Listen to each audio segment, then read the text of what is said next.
début de saison est intense sur le front du Belgian Gentleman Drivers Club 2012, puisqu'à peine la joute d'ouverture de Zolder digérée, les concurrents prenaient la direction de Spa-Francorchamps pour participer à une épreuve de 4 heures dans le cadre du Trophée des Fagnes. Et si deux protos de la Division 2 étaient de la fête lors des essais qualificatifs, la direction de course décidait finalement de les empêcher de disputer l'épreuve pour des raisons de sécurité. Il est vrai qu'en joignant les pelotons du BGDC et du Trophée Tourisme Endurance français, ce ne sont pas moins de 70 bolides qui se présentaient sous les ordres du starter par un joli soleil printanier et sur une piste totalement sèche mais froide. Et c'était parti pour 240 minutes d'affrontement sur le plus beau circuit du monde, en l'absence de la BMW Série 3 E46 des frères Franzen et de Van Samang, victimes de sa mécanique dès les essais. Tout se présentait pour le mieux par contre pour la BMW M3 E36 de Neyens et Zadnikar, partie depuis la pole, mais aussi pour la redoutable VW Golf 2 de Kevers et Pes, plus que jamais décidé à jouer crânement sa chance au classement général. De fait, le leadership de la BMW ne durait que quelques centaines de mètres, la Golf préparée dans les ateliers de Jean-Marie Dehaye faisant la différence dès les premiers tours pour revendiquer le haut du classement. Le premier relais de Grégory Pes était de toute beauté et le bolide blanc alliait une fois encore rapidité et fiabilité. On a eu des super qualifs, on a eu un super départ. Les grosses voitures sont là, mais la petite Golf va vraiment bien. Et je crois qu'on a toutes les conditions pour que ça se passe bien, ça n'a pas de problème mécanique cette fois-ci. Pour contrer la Golf, on pouvait finalement compter sur une nouvelle venue dans le peloton du BGDC, la très belle BMW Z3 alignée par Harry van der Water, vue à de nombreuses reprises par le passé en BMW M3, Geert Dirks et Edwin Beyers. Un bolide engagé en Division 3 qui prenait d'emblée la mesure de ses concurrents directs au point de se retrouver en première position après une demi-heure de course. Du début d'épreuve à Francorchamps, on retenait encore l'excellente envolée d'un autre bolide de la Division 3, la Ford Focus RS de Gilles et Alain Ronchel, comme de coutume accompagné d'Éric Dutoit. Équipée d'un moteur turbo compressé, cette Focus trouvait dans le toboggan des Ardennes un terrain de jeu idéal. Pour le moment, ça se passe assez bien. On espère pouvoir finir sur le podium. Je pense que ça va se jouer entre la 3e et la 4e place, en espérant qu'on reste sur la piste pour le moment, quoi. Toujours en Division 3, la BMW M3 E36 de Piet Dobelaar et Koen de Weert ne manquait pas non plus ses débuts en BGDC, au point de se retrouver à la régulière dans le top 5 général. Tout n'allait pas par contre aussi bien pour la BMW M3 E36 de Matti Zadnikar et Mark Neyens, certes leader dans la classe E de la Division 1, mais qui ne retrouvait pas sa superbe de Zolder. Autre BMW M3 ne risquant pas de passer inaperçu à Francorchamps, la 75 de Christian Eck était également pilotée par deux jeunes loups aux dents longues, Michael Albert, issu de la Fun Cup, mais aussi et surtout Ronnie Latine, qui évoluera sur la scène internationale du grand tourisme cette saison, jolie triplette. Pour le moment, ça se passe pas trop mal, on est habitué à rouler dans les temps qu'on fait actuellement. Le matin, la météo n'était pas très bonne, vu qu'il faisait fort froid. Maintenant, on est de nouveau dans le bain, ça se passe pas. Revenir sur la tête, c'est impossible. La Golf roule dans une autre catégorie, c'est incroyable. Sinon, nous, dans la classe, on espère être sur le podium. Si la VW Golf 2 de Tony Kevers et Grégory Pes menait allègrement la danse en classe D, la catégorie réservée aux bolides de 2 litres de cylindrée, derrière la lutte s'organisait dans les rangs des Renault Clio, avec notamment la 29 du clan Motorsport International de Willy Place, de nouveau confiée à Vincent Desprier et Julien Lefort. Une classe D qui accueillait quelques bolides inédits, dont cette Renault Clio 3 ex-François Verbiest, désormais entre les mains de Jacques Nagnaud et John Pilette, qui plus est très bien décoré. En classe C, on notait le retour aux affaires de la Peugeot 206 CC de François Jequenne, toujours secondé par l'expérimenté Philippe Ménage, mais aussi par un ancien champion junior de la Clio Cup, Jérôme Heinen, un bolide qui pointait au sommet de la hiérarchie dans le classement réservé aux 1600 cm3. L'une des concurrentes de la Lyon était cette Suzuki Swift de la nouvelle génération qui marquait le début de saison de Pascal Goffard et Michel Schmitz. Pas réellement riche en fait de course, cette joute du Trophée des Fagnes était néanmoins marquée par quelques soucis handicapant plusieurs concurrents, dont la Renault Clio numéro 32 de la famille Buffet, contrainte de procéder au changement de sa batterie. Nettement plus grave pour la BMW 125i de Toyt, Van Acker et Van Vielu, victime d'un bris de moteur qui la contraignait à l'abandon.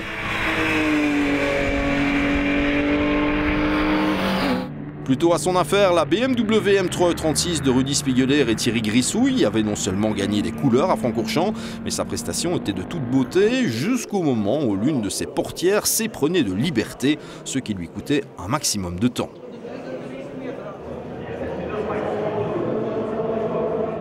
Souci également pour une autre M3 E36, celle de Dobelaar et de Weert, dont l'excellent début de course était entravé par des problèmes nécessitant une intervention au niveau du tableau de bord.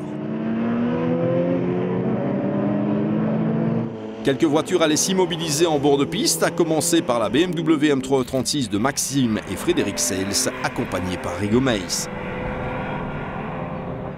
Pas d'arrivée non plus pour la Honda S2000 de Laurent Van Hout, dont on saluait le retour. La Nippon achevait sa course dans l'échappatoire de Blanchimont. La principale victime du Trophée des Fagnes allait être la Ford Focus RS de Ronchel et Dutoit, qui voyait son excellent début de course entravé une première fois par une immobilisation de 10 secondes dans la pit lane pour cause de vitesse excessive dans cette même allée des stands.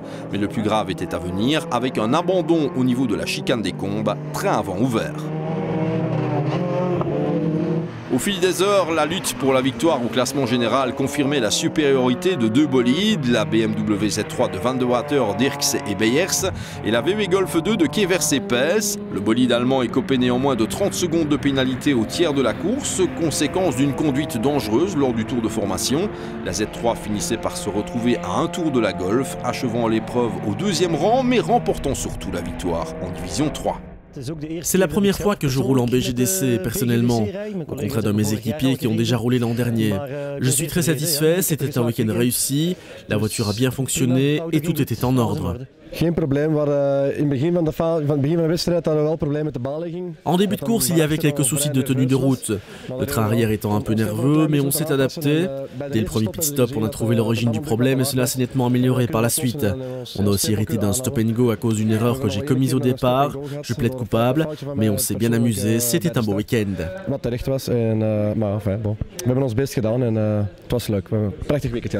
Ce qui signifie qu'à Francorchamps, la VW Golf 2 de Tony Kevers et Grégory Pes a fait preuve d'une totale maestria, remportant non seulement la victoire dans la classe D de la division 1, mais s'imposant surtout au classement général, la course parfaite.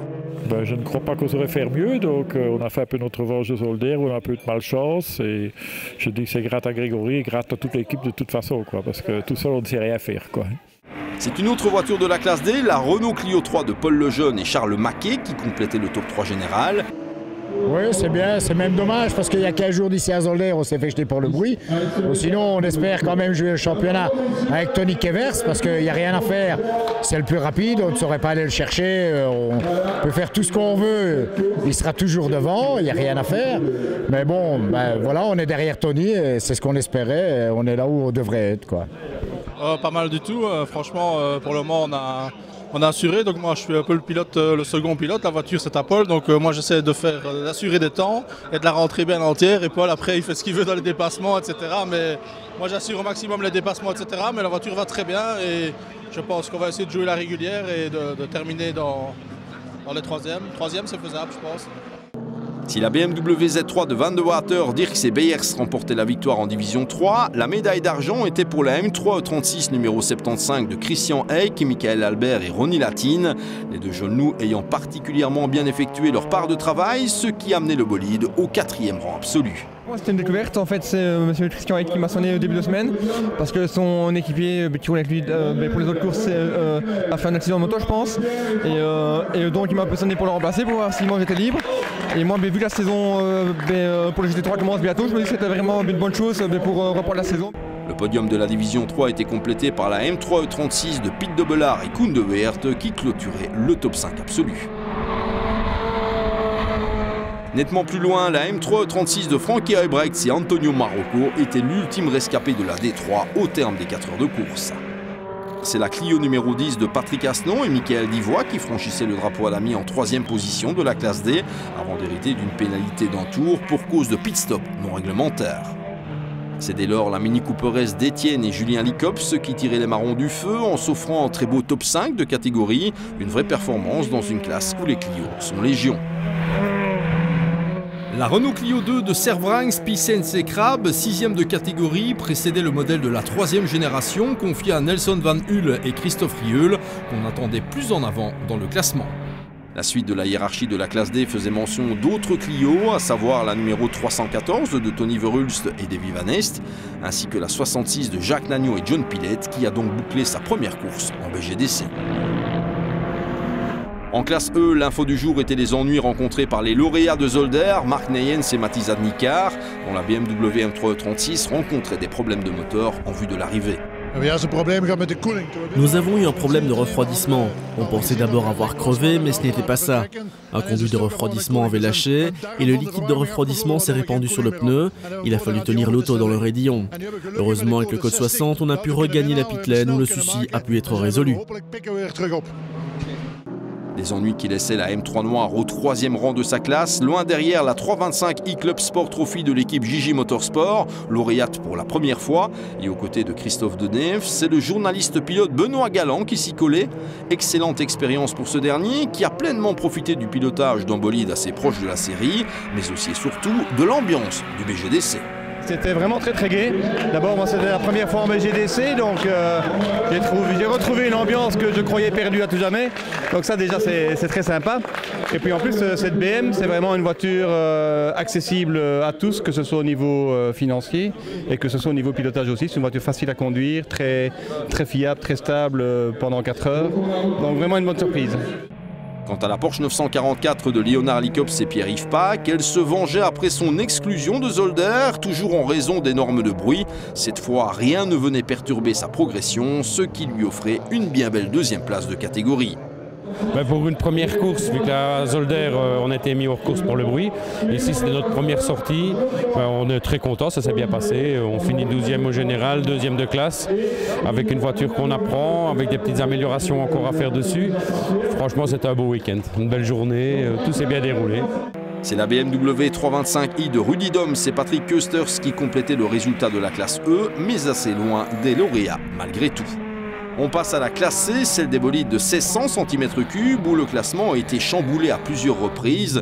Et même si elle a dominé la majeure partie de la course, la Peugeot 206cc de Jeuken, Ménage et Heinen était rétrogradée à la 3e place, ayant elle aussi hérité d'une pénalité d'un tour pour cause de pit-stop irrégulier.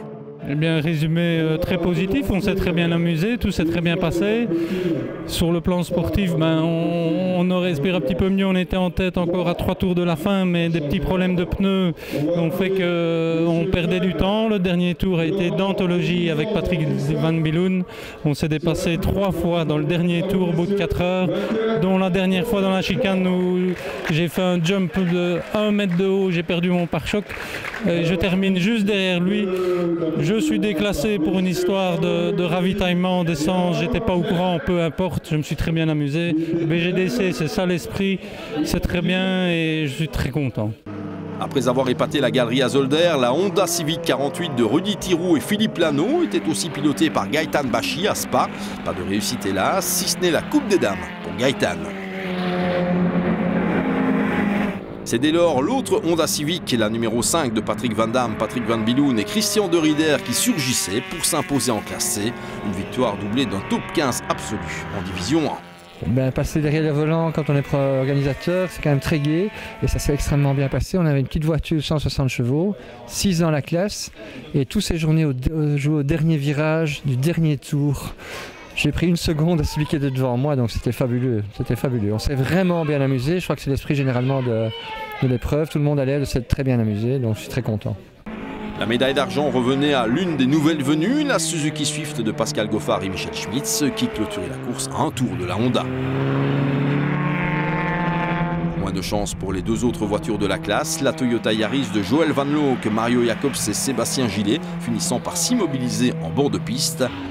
Pire encore pour la Suzuki Swift de Christian Franken et Charles Peters qui cassaient son moteur en fin d'épreuve. Au terme des 2 premières joutes de la saison 2012, les concurrents du BGDC vont à peine avoir le temps de souffler. Le dimanche 29 avril, soit 2 jours plus tôt qu'initialement prévu, la 3e joute se tiendra à Zolder et cette fois il s'agira d'un week-end avec bruit qui n'entraînera aucune exclusion pour raison sonore. Le rendez-vous est pris.